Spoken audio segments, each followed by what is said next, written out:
this will be a little bit of a preview to Game 7 of the NBA Finals and a review of Game 6. Um, and, the review is Indiana whooped OKC's ass. OKC looked flat-footed the whole game. They seemed unenergized, unmotivated. It reminds me a lot of Game 6 in their series against Denver. They got up in the series and just stalled. I don't know if it's them being a little bit of a younger team or maybe it's representation of the coach not getting them ready. I think their coach has been wonderful, though. I wouldn't put it on him. It just seems like them being a younger team, they don't have that instinct to go all 7 games as hard as they possibly can. They seemed game 1 they let up on the gas in the fourth quarter.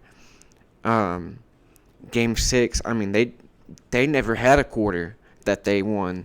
You could look at the fourth, but they were down 30 going into it. They're not winning that game. And another thing that's great for Indiana is they got Halliburton more rest. He got to play less time because he had this game won in the second half, or beginning of the second half. It worked right into his hands, and he came out. I think that might be a little bit more why he came out with the urgency he did. Every other game, there's been a little bit of a critique that he's not going at full gas, at least trying to score wise. And you saw the first half of last game, he had 12 points. And he seemed a little bit more selfish trying to score his own bucket, but it put them in such a lead that he got so much rest. Now having tomorrow's filling on Friday, then tomorrow, and then Sunday, game day, 2 more days of rest, that will really help. Although he seemed like he tricked us with this injury anyways. It didn't really seem like he was much injured the way he was playing, but this Game 7 is going to be fun. I feel like it's going to be watched by anyone, not even basketball fans. Everyone's going to be tuning into this. It's our last one since 2016, I think. Almost a decade, which is just crazy to kind of say, but Game 7s are rare at this point, and at least in the finals. And, when it comes to the Game 7, I've got this rule of thumb that the best player on the best team will usually win, usually be able to prevail, which to me is obviously SGA and J. Will. They seem to be like the 2 best players. But the problem is just they were slow last game that it's almost hard to say that they have some sort of advantage, even being at home against Indiana. Indiana's got the momentum. A lot. They in one game developed a train of momentum. We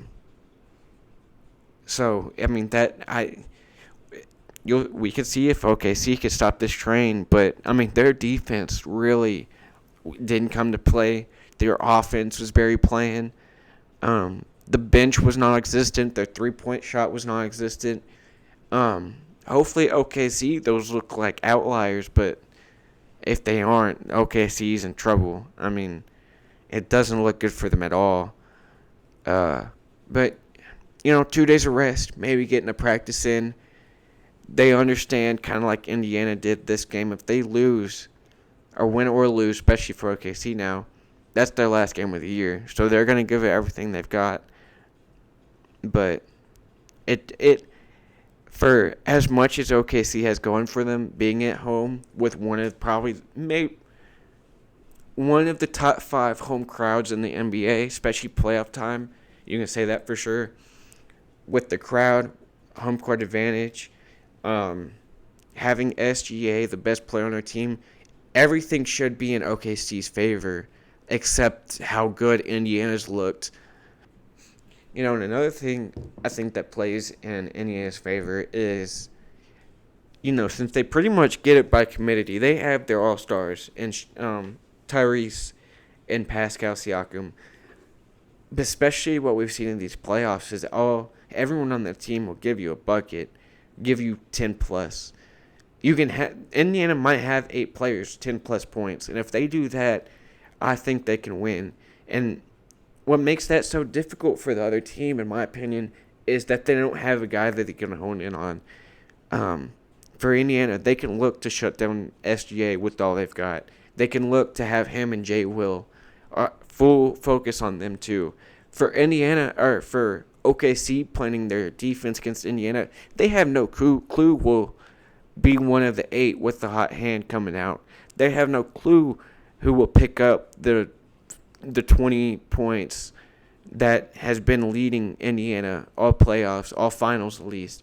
They don't know who is the one that's going to be making the shots in clutch time, and if they don't know who that is, let alone that they get it by committee, if they even hone in on him in the last couple of minutes, the other players are going to be so hot, being that they get shots throughout the game, they all are producing.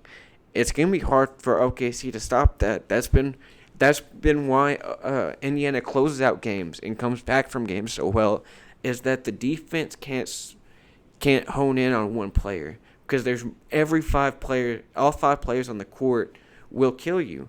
They all can come out and get a bucket in clutch time. To me, if I'm having to predict this game, I think Indiana's gonna win. It's bold, especially if you look at the money line. I think OKC right now is plus 7.5, which even being at home just sounds a little ridiculous. If I was a betting man, which I don't bet on sports, I would be betting that money line on Indiana for sure.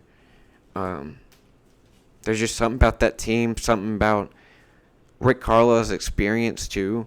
Just seems like he has that edge over OKC. I'll rate the game. If I had to rate the game, it would probably be a 7 out of 10. It was a fun game to watch despite it being so lopsided. But other than that, I thank y'all for watching, and bye.